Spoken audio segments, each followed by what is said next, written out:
बिस्मिल्लाहिर्रहमानिर्रहीम। इम्पोर्टेड हुकूमत की इंतकामी कार्रवाइयों का निशाना बनने वाला सबसे पहला शख्स अपनी जान से हाथ धो बैठा। FIA लाहौर के डायरेक्टर डॉक्टर रिजवान दिल का दौरा पड़ने से चल बसे। वो लाहौर में मौजूद थे। जैसे ही उनको दिल का दौरा पड़ा, उनके लवाहिकीन उनको फ़ौरी तौर पर हॉस्पिटल ले गए। सर्विसेज हॉस्पिटल पहुंचने पर पता चला कि वो यहाँ पहुंचने से पहले खालिक हकीकी से जा मिले हैं।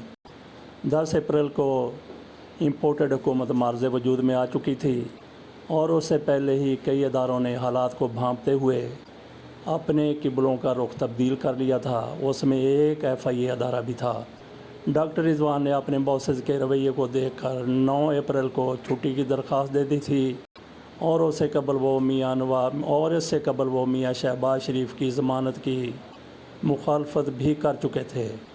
जैसे ही साम्राज्य हुकूमत मार्ज़ वजूद में आई, इक़्तिदार संभाला, उसकी तरफ से फ़ौरी तौर पर 5 लोगों का नाम स्टॉप लिस्ट में शामिल कर दिया गया। स्टॉप लिस्ट में नाम शामिल करने का मतलब ये होता है कि ये लोग पाकिस्तान से बाहर नहीं जा सकते।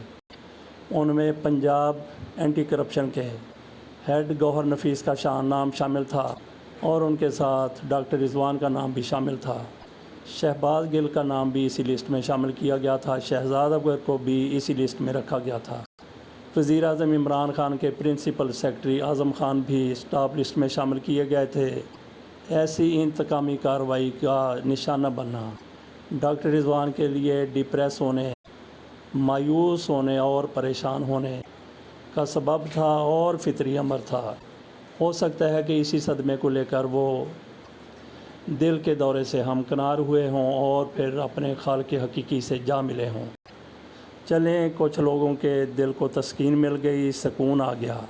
डॉक्टर रिजवान के इंतकाल की खबर सबसे पहले फवाद चौधरी की तरफ से अपने ट्विटर पर जारी की गई, जिसमें उन्होंने लिखा कि डॉक्टर रिजवान ने शहबाज शरीफ के ख़िलाफ़ TT का केस बनाया था और बड़े ज़बरदस्त तरीके से उसको आगे चलाया था और इसी केस में शहबाज शरीफ पर फ़र्द जुर्म आयद होनी थी और शहबाज शरीफ को सज़ा भी यकीनी थी। लेकिन फिर हालात ने पलटा खाया। शहबाज शरीफ वज़ीर आज़म बन गए और उनको कटहरे में लाने वाले लोग मुजरम ठहरे। उनके ख़िलाफ़ मुकदमा दर्ज किए गए। उनको इंतकामी कार्रवाइयों का निशाना बनाते हुए उनके नाम ECL में शामिल किए गए, वाच लिस्ट में शामिल किए गए, स्टॉप लिस्ट में शामिल किए गए। डॉक्टर रिजवान के लवाहिकीन यकीनी तौर पर देख रहे होंगे, सोच रहे होंगे कि वो अपने प्यारे का खून किस हाथ पर तलाश करें। उनको किसी हाथ को तलाश करने की ज़रूरत नहीं है। हाथ बिल्कुल सामने हैं जिनकी निशानदेही वो कर सकते हैं, लेकिन उन हाथों का कोई भी कुछ नहीं बिगाड़ सकता। अपनी मुफादाती सियासत की बजावरी के लिए वो किसी भी हद तक जा सकते हैं और चले गए हैं। डॉक्टर रिजवान की मौत पर वो शैतान की तरह कह के लगा रहे होंगे, लेकिन एक रोज़ इन लोगों ने भी वहीं पे जाना है जहाँ पे डॉक्टर रिजवान चले गए हैं। ये अलग बात है, इन लोगों ने सामान 1000 बरस का किया हुआ है, लेकिन ख़बर नहीं है अगले पल की भी।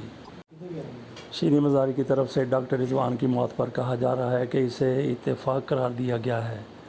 उन्होंने कहा कि ये अगर इत्तेफाक है तो खौफनाक इत्तेफाक है। मज़ीद भी शीरी मज़ारी साहबा की तरफ से कहा गया कि डॉक्टर रिजवान की इस तरह से मौत किसी के लिए पैगाम भी हो